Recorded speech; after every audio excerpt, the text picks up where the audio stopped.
Pues, ¿cómo están ustedes? Muy buenos días. Es un gusto, por supuesto, estar en esta cumbre en Nearshoring en México. Creo que es un diálogo muy necesario entre diferentes factores de la sociedad, entre diferentes también factores reales del poder de los propios estados, cámaras empresariales. Me parece que es una gran oportunidad estar el día de hoy aquí. El título de este panel, del segundo panel, es el TEMEC como detonante del cambio precisamente y como forma, sin duda, de un apoyo invaluable al propio nearshoring.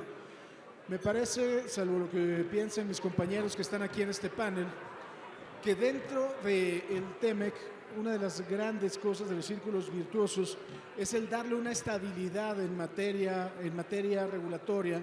Finalmente, esa cooperación regulatoria que el propio TEMEC está estableciendo, el que la gente pueda tener reglas claras también al respecto, creo que es fundamental. El que se abran también nuevos mercados, creo que son factores fundamentales precisamente para esto. Quiero presentar a los panelistas de esta mañana. Por supuesto, a Mauricio Curi, gobernador de Querétaro, senador de la República. Gracias, mi querido Mauricio, gracias por acompañarnos el día de hoy. Está también con nosotros Pedro Casas Alatriste. Sí, fuerte aplauso, por favor, a Mauricio. Habían prometido porras y matracas y no vi absolutamente nada, pero bueno. También está con nosotros Pedro Casas Alatriste, que es director general de la American Chamber. Pedro, ¿cómo estás? Bienvenido y un fuerte aplauso también para él.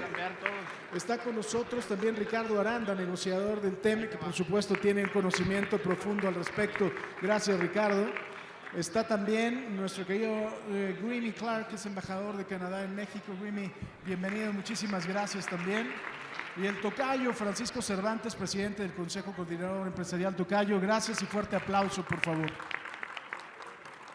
En primer lugar, creo, le pediría a Mauricio que tuviera una intervención a Mauricio Curi, gobernador constitucional del estado de Querétaro, al respecto precisamente del TEMEC como parte de este apoyo invaluable al nearshoring, en una entidad que se ha también destacado por ser un clúster aeroespacial, un clúster automovilístico, también que ha tenido un desarrollo en materia de innovación y tecnología muy importante. ¿Y cómo ve precisamente como gobernador de un estado de la República, un estado fundamental precisamente en la cooperación con todos los medios extranjeros? ¿Cómo lo ve precisamente el gobernador del estado de Querétaro, Mauricio? Paco, muchísimas gracias para ti, para todos los asistentes, y saludo con mucho gusto y le agradezco a Pedro Aces y lo felicito. Bien lo comentaban hace rato, creo que por primera vez un sindicato se junta con el Consejo Coordinador Empresarial aquí con Paco Cervantes para poder hacer este tipo de reuniones que son sin lugar a dudas importantísimo en un momento muy relevante para el mundo, en una gran oportunidad que tiene México. Yo creo que estamos sentados en oro y a veces no nos estamos dando cuenta, pero esta es la gran oportunidad para México. Y en Querétaro no nos estamos quedando atrás. Querétaro, por ejemplo, fue uno de los estados que más pudo aprovechar el Tratado de Libre Comercio firmado en el 94, que empezó en el 94, y yo fui parte de los que firmamos como senador de la República el nuevo TEMEC. Que el nuevo TEMEC, aunque no fue tan amigable como el que tuvimos en el 94, era muy necesario que se firmara. Yo vengo de una formación empresarial 100%, en Querétaro creemos que la única forma de veras de bajar la pobreza es la empresa, porque solamente hay dos formas de ganar más dinero, es o atrayendo inversión o ser más productivos. Pero para atraer inversión, antes que tener educación y antes que tener cualquier otra situación, se necesita Estado de Derecho. Y en Querétaro le apostamos al Estado de Derecho. Por ejemplo, si vemos lo que está sucediendo en el entorno que está pegado a mi estado, está muy complicado. Estamos viviendo momentos muy complicados de crimen organizado en Guanajuato, Michoacán, Estado de México y Zacatecas, etcétera. Y si ponemos los números, porque al fin y al cabo estos son de números, y vemos, por ejemplo, cómo está la tasa de homicidios. Ustedes ven, por ejemplo, Colima, 99 homicidios cada 100,000 habitantes, el promedio nacional es 24 y Querétaro tiene 7. Pero algo que es fundamental y que es una marca de Querétaro es que en Querétaro buscamos abatir la impunidad. En Querétaro, 8 de cada 10 homicidios son esclarecidos, 100% de los feminicidios. En Querétaro, no dicho por nosotros, sino dicho por Great Place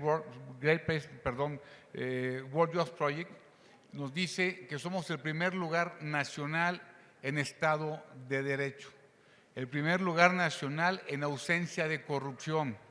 Aquí en Querétaro hay muy buena relación entre los órganos autónomos y el gobierno del Estado. Creemos en la separación de los poderes.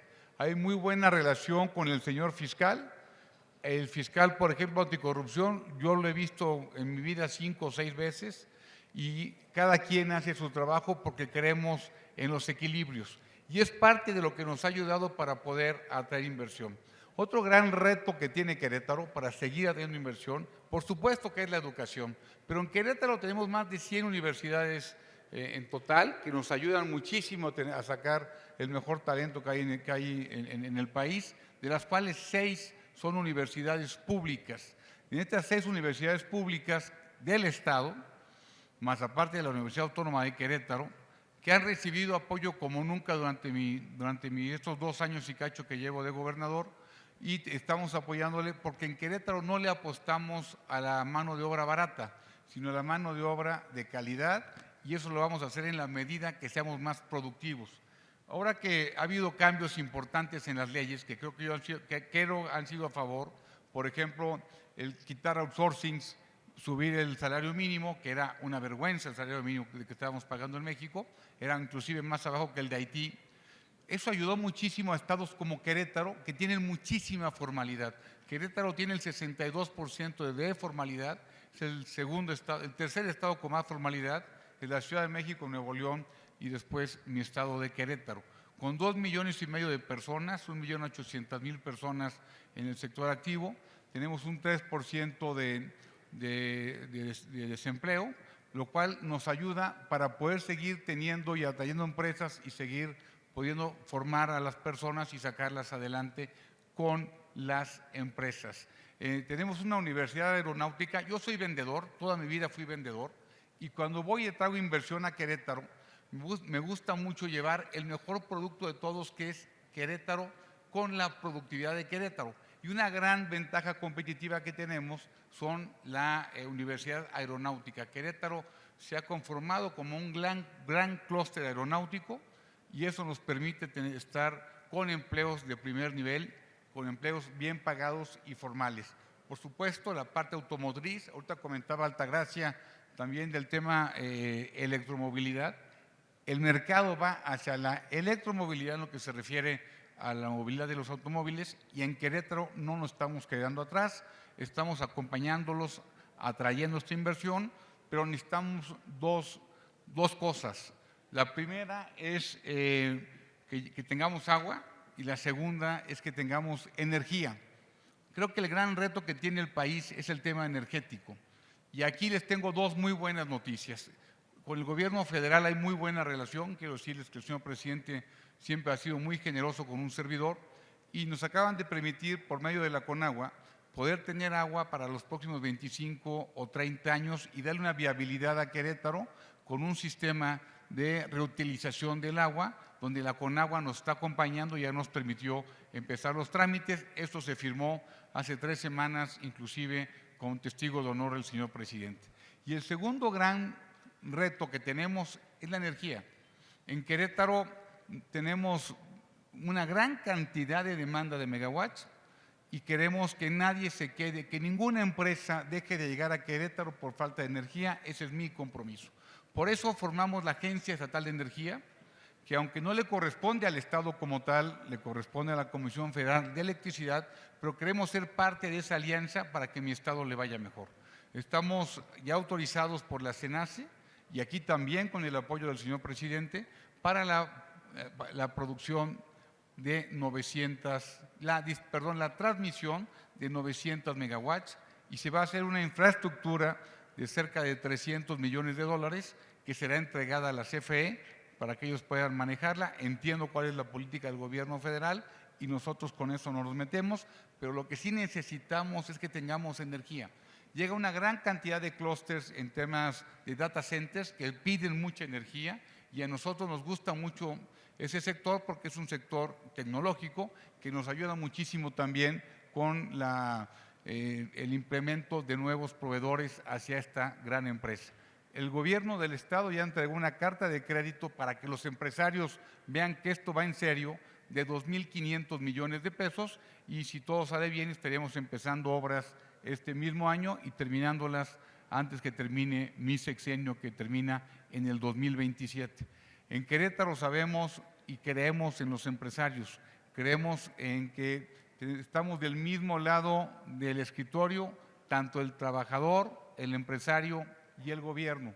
Y el gobierno, mientras menos lata les dé, es la mejor forma que podemos ayudar a las y a los empresarios. Llevamos en Querétaro más de 20 años sin ninguna huelga en el sector privado, y eso te dice la buena empatía que hay entre el sector privado y el sector laboral, y por eso creemos que Querétaro, sin lugar a dudas, es el mejor estado para invertir y una gran oportunidad que tenemos para que llegue la relocalización de las empresas. A partir de marzo seguiremos yendo a traer inversión a Querétaro. Tenemos en cartera 52 proyectos con más de 55,000 millones de pesos de inversión, mucho de ellos de Estados Unidos, de Asia y parte de Europa. Y como yo les digo, cuando me piden muchas cosas las empresas, les digo, yo quizá no te doy todo lo que tú me pidas, pero te doy lo mejor que tiene México, que es Querétaro, que está lleno de queretanas y de queretanos. Muchas, pero muchas gracias. Pues gracias a Mauricio Curi, gobernador del estado de Querétaro, que toca dos temas bien importantes, ¿eh? Podremos tener la mejor legislación, el mejor TEMEC, podemos tener además de todo grandes oportunidades en este contexto de lo que está sucediendo entre los Estados Unidos y China, pues si no tenemos agua y no tenemos electricidad, y en tu caso queretanas y queretanos, va a estar muy complicado. Gracias, mi querido Mau. Ahora me gustaría, por supuesto, platicar con mi querido Ricardo Aranda, negociador del TEMEC. Ya lo habíamos dicho, por supuesto que es un documento muy importante, el Tratado de Libre Comercio, que da una certeza jurídica muy importante, reglas de origen, una cooperación también en materia de regulatoria, una apertura a los mercados.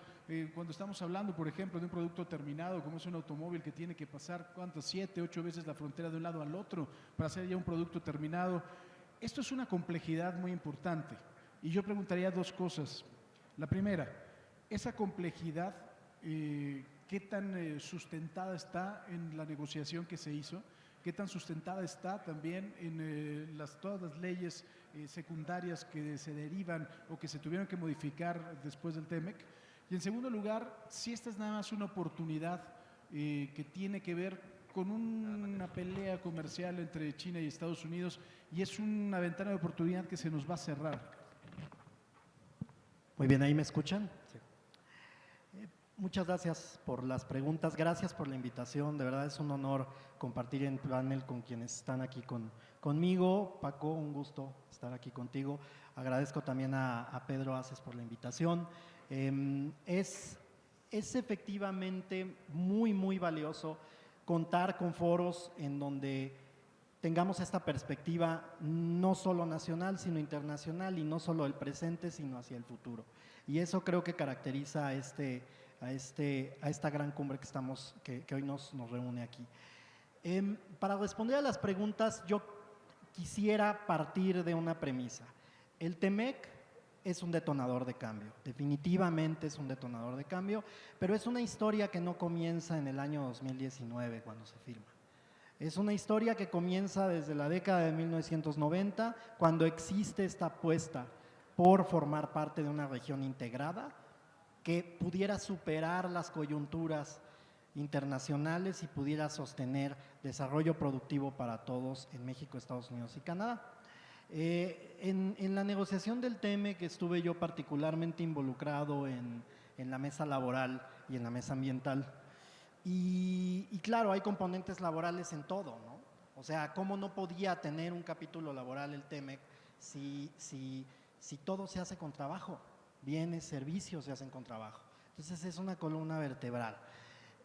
Esto empieza en la década de los 90, como les decía, previendo el respeto a una lista específica de derechos, de principios laborales, que posteriormente toman la forma internacional de los derechos fundamentales en la Organización Internacional del Trabajo y actualmente en el TEMEC, desde la perspectiva de un servidor, forman parte de eso que permite dar certeza para que haya una confianza en el nearshoring en México. ¿Por qué? Porque a partir de que México asume estos compromisos en tratados internacionales, en el Telecán, en su acuerdo paralelo laboral, pasa el tiempo y después existe otro tratado, que es el Tratado Integral y Progresista de Asociación Transpacífico, que es el TIPAD, y el TIPAD lo incluye dentro de su cuerpo de capítulos este tema tan sensible, tan delicado, pero tan importante para los países, para un país como México. A partir del TIPAD empiezan cambios legales que posteriormente en el TEMEC se concretan a partir de la reforma a la Ley Federal del Trabajo en 2019. Y claro, todo esto no atiende nada más a una petición específica en la mesa de negociación, sino a una apuesta por tener disposiciones cada vez más ambiciosas en el texto de un tratado como es este instrumento internacional. De modo que cuando se toman las decisiones para tener disciplinas que tengan cierto porcentaje de contenido nacional, para poder tener cierto porcentaje de contenido regional y calificar a los beneficios del tratado, obedece a este tipo de discusiones, a este tipo de perspectivas, un análisis y un diálogo con la industria que no se toman decisiones sola de parte de las autoridades en México. Y entonces, en el TEMEC, ahora además de ya tener estos detonadores de cambio y de dar condiciones para una legislación de avanzada y que permita cumplir con los más altos compromisos, en el TEMEC nos enfrentamos a una realidad que antes no existía. Primero, decíamos, ¿qué vamos a producir? ¿Qué vamos a exportar? ¿Qué vamos a comerciar? ¿Y de dónde viene eso que vamos a comerciar? Ahora en el TEMEC, y este es uno de los retos que enfrentan las inversiones que se establecen en México y las cadenas de valor que se establecen en México. ¿Cómo se hacen los bienes en el origen de donde uno los trae, los insumos? Ya no nada más es de qué se trata y de dónde viene, cómo es que se produce. Se está combatiendo la ilegalidad en la mano de obra, se está combatiendo la explotación desmedida de recursos naturales. Y ahí es donde hay elementos para una agenda futura que permitan no solo confirmar, sino consolidar las ventajas que en la región norteamericana, las reglas que tiene el TEMEC nos puedan beneficiar. Yo más allá del aspecto laboral y ambiental, quisiera también referirme muy rápidamente, antes de terminar, a este elemento de cooperación regulatoria que decías, Francisco, al inicio. Esta es una agenda que se trata de lo no arancelario también. Entonces, tenemos requisitos técnicos, especificaciones de producto para tecnologías nuevas. ¿Existen regulaciones en México para esos productos, para esas tecnologías? El TEMEC da las herramientas para que haya una continuidad en el diálogo trilateral en principio, para poder facilitar el comercio a partir de la identificación, la prevención y en su caso la eliminación de barreras que resulten de regulaciones, por ejemplo, para vehículos eléctricos, para autopartes relacionadas con vehículos eléctricos, para que esto no obstaculice los intercambios y eso pueda ser parte de un diálogo continuo. La pregunta con la que yo terminaría es, ok, si esto empezó en 1990, sigue en 2016 bueno, en la década de los 90 con el Telecán, sigue en 2016 con el TIPAD y luego en 2019 con el TEMEC, ¿qué sigue? Y esa es la pregunta que debe estar en nuestra mente hoy en día para poder no solo aprovechar lo que está ocurriendo actualmente, sino asegurar que no esté en riesgo en el futuro. Muchas gracias. Gracias, Ricardo. Un aplauso, por favor.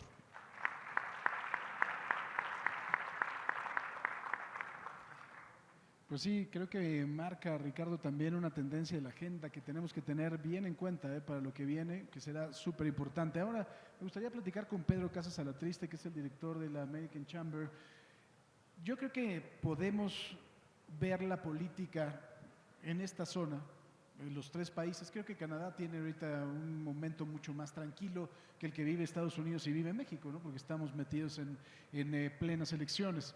Y yo lo veo como la campaña, que aquí de verdad hay mucho ruido y mucha distorsión, pero aquí abajo todo sigue funcionando. Aquí abajo se tiene que seguir con la frontera, se tiene que seguir con las importaciones y las exportaciones, ¿no? Se sigue trabajando y se siguen abriendo oportunidades. Y creo que la distorsión que hay en el asunto político, la forma particular de hacer política de muchos de nuestros líderes, es algo que los ha caracterizado, pero que finalmente aquí abajo no cambia nada. Seguimos trabajando porque no se puede parar ni la frontera, ni la maquila, ni el nearshoring de las líneas de producción que ya se pueden haber establecido.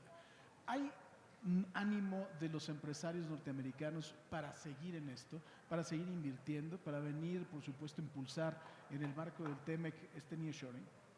Sin duda, Paco, claro que sí. Déjenme, antes de arrancar, agradecer obviamente a mi tocayo Pedro Aces por la invitación, a mi querido Paco, gracias por organizar esto, y a mis queridos copanelistas, un gusto estar con todos ustedes. Buena pregunta, la respuesta es sí. Estamos viendo le subieron para el sí, para que quedara bien claro, ¿no? Estamos viendo un muy buen momento para la región de Norteamérica. Y cuando hablamos del TEMEC, me gustaría a mí enfatizar tres grandes pilares, porque es donde veo las grandes oportunidades desde, como decía Ricardo, desde los 90s a la fecha, pero que al mismo tiempo son los espacios en donde hay muchas oportunidades y retos hacia futuro. Y son tres: empleo, inversión extranjera directa y productividad.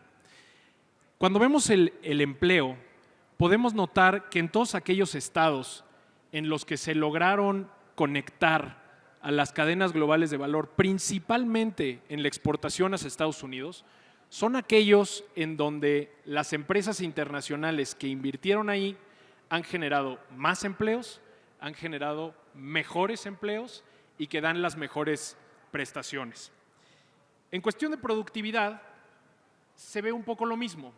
Aquellas empresas conectadas al mercado exportador han sido aquellas no solo que han subido su productividad más que el resto, pero cuando vemos en promedio a las empresas que en los últimos 30 años no se enchufaron a las cadenas globales de valor, perdieron productividad.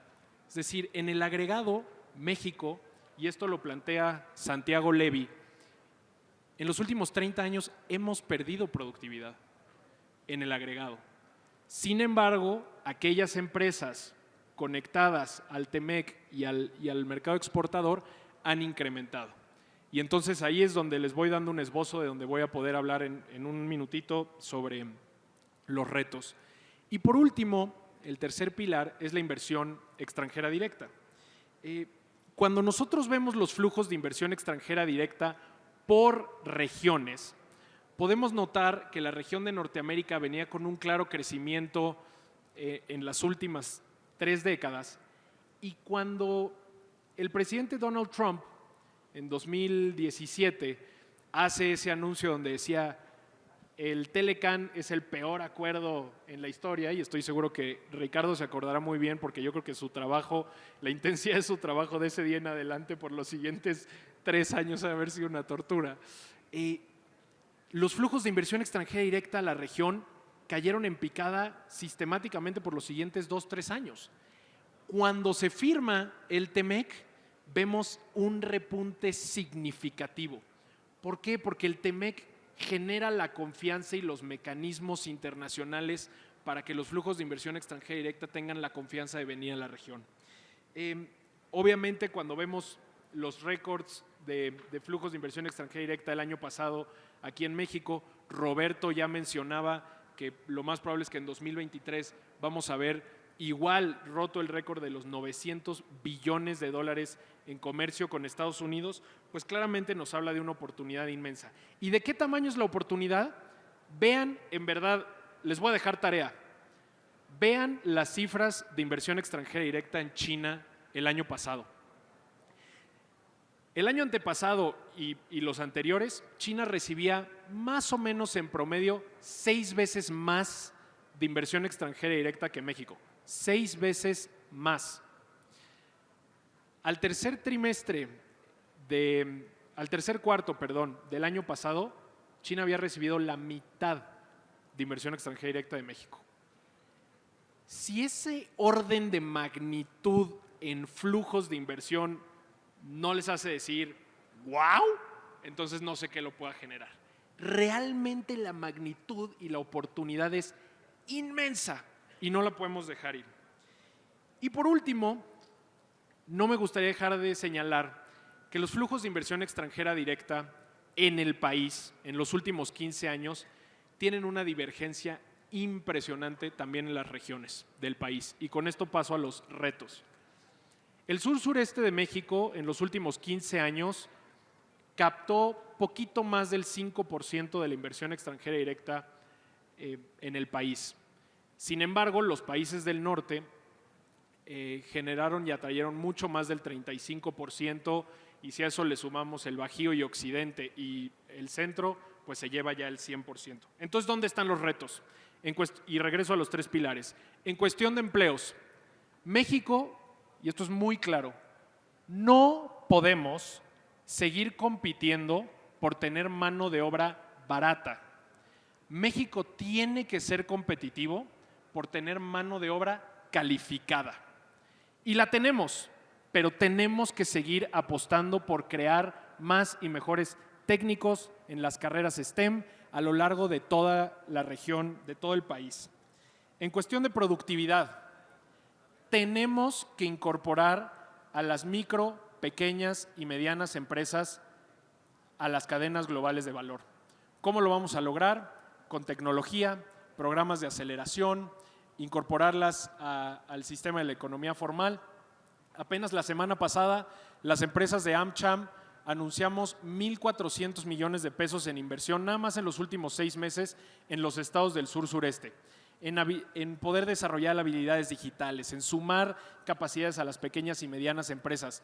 No podemos cometer el error que se cometió hace 30 años de no incluir al sur-sureste en las cadenas globales de valor. Si queremos ser la región más competitiva del mundo como Norteamérica, eso tiene que involucrar a todas y cada una de las regiones del país. Esto también incluye, sin duda, a los jóvenes y a las mujeres. A mí me da mucho gusto estar hoy en este panel, me da gusto ver a Altagracia en el anterior, a Roberto, que somos jóvenes, no sé de Roberto, sí sé de Altagracia, que somos jóvenes que nacimos en los 90s y con eso les doy ahí una pista de cuántos años tengo, pero es importante que los jóvenes empiecen a tomar parte de estas decisiones también. Y por último, en cuestión de inversión extranjera directa, tenemos varios retos y solo los menciono así rápidamente. Tenemos que seguir invirtiendo en infraestructura, puertos, carreteras, infraestructura fronteriza, infraestructura energética, infraestructura en ciberseguridad, fibra óptica, etcétera. Tenemos que invertir en energía, tenemos que invertir en agua, tenemos que invertir en seguridad y tenemos que invertir en capital humano. Ese es mi resumen, muy amplio: empleos, productividad, inversión extranjera directa, certidumbre. Y finalizo con un comentario. El TEMEC no es un fin en sí mismo. Es el principio y es el marco para algo de mucho mayor alcance. Gracias, Paco. Perfecto, gracias, mi querido Pedro. Un aplauso, por supuesto. Y te tocas temas muy interesantes, ¿no? El cambiar ese paradigma, ¿no? De la mano de obra barata, mano de obra calificada, que creo que es importantísimo. Hablas de los jóvenes, qué bueno que nos mencionas, a todos los jóvenes, a todos los que estamos aquí. Y por supuesto, creo que también me gustaría platicar con Grimmy Clark, el embajador de Canadá en nuestro país. Al respecto, si ves, embajador, algún tipo de riesgo por las elecciones en los 2 países que se pueda trasladar al TEMEC, sin que te metas en problemas diplomáticos, embajador. Bueno, qué pregunta más compleja, ¿no? Bueno, de hecho, nosotros en Canadá vamos a tener elecciones probablemente el 25, entonces vamos a mirar con mucho interés lo que sucede aquí y lo que sucede en el otro vecino. Por supuesto que tanto México como Canadá estamos muy pendientes de lo que va a suceder en Washington, de los mensajes de los candidatos, especialmente sobre el tema de la renegociación del TEMEC, ¿no? en el 26. Y es parte de lo que nos une, ¿no? como socios en esta relación asimétrica que tenemos en América del Norte. Quisiera tocar el tema del detonante, ¿no? que me parece un título muy interesante para este panel. Para nosotros como canadienses, el TEMEC ha sido un detonante de la relación bilateral con México. En términos de comercio, en términos de inversión, somos Canadá el tercer inversionista en este país. En términos de otros aspectos de la relación bilateral, que no voy a tocar en este contexto, pero les doy algunos ejemplos, ¿no? Turismo por ambas partes, muy significativo. Somos el segundo mercado turístico de México. Programa de trabajadores agrícolas temporales, ¿no? que es un modelo de migración ordenada. Estaba escuchando los comentarios del gobernador Curry, que se fue. Yo creo que se fue el gobernador porque tenía miedo de mis comentarios, ¿no? Y celebro el éxito de Querétaro, celebro lo que han hecho para recibir inversiones y un ambiente seguro respecto a la ley, etc. Por eso hay inversiones canadienses muy significativas en Querétaro. Pero nos falta a nosotros aquí un cambio de paradigma. Tenemos que pensar no solamente en la cumbre Nearshoring México, sino para toda nuestra región. El éxito de Querétaro para mí es también el éxito de Canadá, de sus empresas, y también es el éxito de nuestra región compartida. Y nos va a costar mucho, yo creo, pensar como región. Nos cuesta a nosotros como canadienses, ¿no? O sea que estamos muy metidos en nuestra relación con Estados Unidos. A veces nos cuesta pensar en el tercer socio, de la misma forma que para ustedes mexicanos les cuesta pensar en el tercer socio que somos nosotros, Canadá. Pero tenemos que hacer este esfuerzo, porque el éxito de México es el éxito de Canadá y de Estados Unidos. Y este es un gran cambio de paradigma para nosotros. Entonces, celebro el éxito de Querétaro, celebro el éxito de México también, pero es un éxito compartido, ¿no? con los otros socios del TEMEC. Gracias. Gracias, embajador. Finalmente, me gustaría platicar con Francisco Cervantes, presidente del Consejo Coordinador Empresarial. Tocayo, aquí varias cosas. Primero, decía el embajador que celebra el éxito de México, pero tiene que ser un éxito compartido. ¿Cómo vamos en materia exitosa los empresarios de los tres países, pero principalmente los empresarios mexicanos, en haber aprovechado, ¿no? y hacer un TEMEC exitoso? En segundo lugar, ¿cuál verías también que es el futuro de esto de los trabajadores? Decía también Pedro, algo importante, es mucho más fácil tener trabajadores, mano de obra barata que mano de obra calificada. Es una inversión de tiempo, es una inversión de dinero. ¿Cómo ves que esto vaya evolucionando, Tocayo? Muchas gracias, Tocayo. Saludo a mis colegas de panel y déjame decirte, es muy, muy interesante y empiezo apoyando al señor embajador. Tenemos un compromiso comercial, un compromiso muy importante que ha llevado a México en estos últimos 30 años a un nivel que no lo hubiéramos creído hace 30 y hace 20 años. Tenemos que hablar de una economía regional y regionalmente somos la economía número 1 del mundo, compitiendo con Asia, como lo decía Pedro. Nada fácil, ha sido todo un reto y hemos demostrado el empresariado mexicano estar sensibles a estos retos y sobre todo al tema de los trabajadores. Muestra clara, hemos sido muy sensibles ahorita al salario mínimo que se ha ido incrementando, además que es un compromiso que tenemos en los capítulos del Tratado de Libre Comercio. Esto nos ha llevado a hacer una codependencia entre entre los tres países. En minería, Canadá en la parte automotriz es un jugador muy importante. Tan es así que en México ocupamos el lugar número 10 a nivel mundial en minería, gracias a este compromiso comercial que tenemos. Pero si la minería la desmembramos, en oro somos el número 10, en plata el número 1, en cobre el número 4. O sea, somos un jugador potentísimo en la parte de minería. En la parte energética también, con todo y que ha habido sus detalles, seguimos siendo un país, el número 12 a nivel mundial en el tema de energía. Es cierto, hay oportunidades, hay grandes retos, que estamos preocupados, pero más ocupados en cómo poder transitar.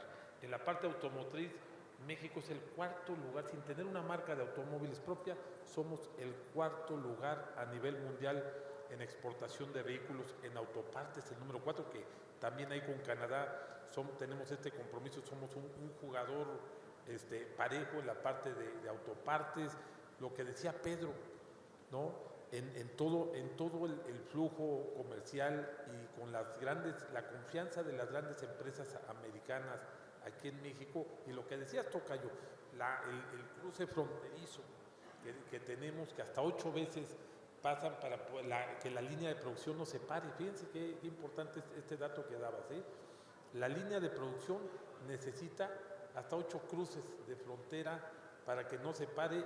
Y este tema de regionalización, que antes hablamos hace 30 años de que en México entrábamos a un tema de globalización, y que la pandemia nos enseñó que esta dependencia de larga distancia paró las cadenas de suministro, que por una pieza, por un chip del tamaño de una uña se paraban, y gracias a este fenómeno, o lamentable fenómeno, entendimos el tema de la regionalización, lo que nosotros le llamamos relocalización o nearshoring. Y este fenómeno ha sido de grandes retos, pero también de grandes oportunidades para México, y que hoy tenemos además, como lo decía Ricardo, y lo decía también el gobernador Uri, hemos llegado a romper el techo de inversión extranjera. Pero también algo bien importante, rompimos el mínimo histórico en desempleo, 2.6. Nunca nos imaginamos llegar a esto. Y esto también nos lleva a un tema de humanidad y de compromiso con los migrantes. Hoy México está siendo puente, pero también ya estación de interés para los migrantes, que le llamamos migrantes, pero lo que hace el migrante es buscar oportunidades. Y creo que hoy se toca un tema muy sensible para que, aprovechando que tenemos este mínimo en desempleo, podamos apostarle a la mano de obra de migrantes. Y está pasando. Hoy ya tenemos varios organismos importantes, compromisos importantes, que uno de ellos lo encabeza FEMSA, y se están generando muchísimos empleos en la parte de los refresqueros, en la parte automotriz. Index, que es una asociación muy importante, está generando también muchos, porque nos hace falta. Pero además estamos trabajando, como el tema de los jóvenes, con las universidades. En el panel anterior hablábamos del talento humano, y ahí déjame aprovechar también hacer un paréntesis para comentar, y perdón que me salga un poquito del tema, pero creo que para complementar es muy importante el tema de las universidades, lo que le llamábamos la triple hélice, pero que esto conecta con un tema de política industrial, que si somos un jugador importante como región, y que México no tenga una política industrial, no lo podemos entender, pero de manera orgánica se está dando. Los principales puntos de una política industrial es el talento humano. Hoy en día es la digitalización, que estamos ya siendo un jugador importante en la digitalización, y ahí quiero hacer un comercial. También no puede ser que no tengamos leyes de ciberseguridad. Si te secuestran hoy la información, no pasa nada. Eso no puede ser. El tema del contenido nacional. México era un país exportador de importaciones. Nuestro contenido nacional era del 20 y tantos %. Hoy, de manera orgánica, gracias al nearshoring, está subiendo el tema. Y bueno, no terminaría de decir todas las ventajas. Entonces, la política industrial se está dando ya de manera orgánica, que esto es también una gran noticia. Y la manera que se esté alineando esto junto con las reformas, el tema estructural que mencionaba Pedro, y yo lo diría al revés, el tema eléctrico, por supuesto, porque hoy las armadoras de no solo la automotriz, la aeronáutica, que por cierto en aeronáutica somos el número 10, ¿verdad, Marco? El número 10 a nivel, y que Querétaro es un gran jugador, el tema aeronáutico sin tener una marca de avión, hoy se exige que tengan el 60% de los contenidos con energías limpias, que ahí es un reto y tenemos que luchar hacia adelante por cumplir estas condiciones que además marcan las condiciones medioambientales. También somos un jugador muy importante en el tema de medio ambiente. Hoy participamos en las COPs, en todas las cumbres de Medio Oriente, sobre todo con la huella de carbón. También estamos siendo muy sensibles con el tema de la economía. Y perdón que me salte un poquito los temas, pero creo que vale la pena hacer estas menciones. La economía circular, lo que es el reciclado, hoy le llamamos economía circular. Hoy estamos impulsando en el Senado de la República. Ahí Ricardo Monreal ha sido un interlocutor muy interesante en todos estos temas sensibles de la empresa, para que tengamos estas políticas públicas, condiciones de cuidar el medio ambiente. Así como estamos haciendo en la parte laboral, como lo mencionaba, sensible en los salarios mínimos, que por cierto, hoy la cadena, el primer eslabón de la economía son los trabajadores. Hoy ganan más. También el tema de todas las remesas, todo el dinero que mandan a sus familias, porque tenemos un porcentaje muy importante. Somos 130 millones aquí, pero si sumamos los 30 millones que tenemos regionalmente, somos 160 millones de mexicanos, y esos 30 mandan remesas, que también eso ayuda para la economía, para ese eslabón de consumo que se convierte, también se devuelve a esa cadena y empiezan los engranes a funcionar. Y bueno, no terminaría de decir todas las ventajas que tenemos apoyando a los trabajadores. Por eso yo celebro esta gran relación con Pedro Aces, y déjenme reconocer que la iniciativa fue de él, y gracias por invitarnos, mi Pedro, siempre con buenas ideas.